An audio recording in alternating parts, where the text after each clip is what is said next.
alaikum. I am Abdullah Salem from grade 7A.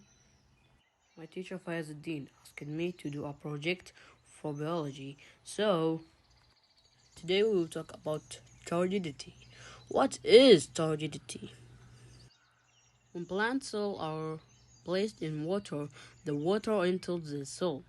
This is because their cell sap contains a strong solution, so water passes into the cells by osmosis. The cell membrane is a partial permeable membrane. As water enters, it makes the cell swell up. The water pushes against the cell wall.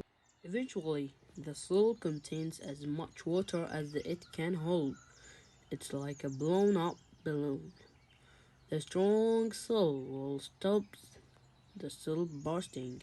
We say that the cell is turgid. See the picture and hope well.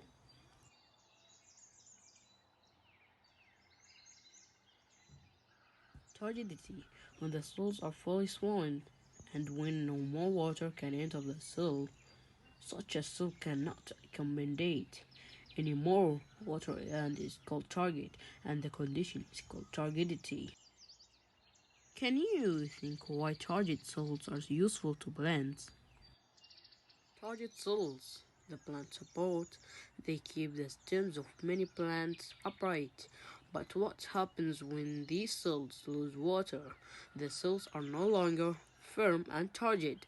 Plants' stems that have lost water wilt. Finally, know that all plants are God creates and that they have their secrets and miracles, so we must always praise and thank Him.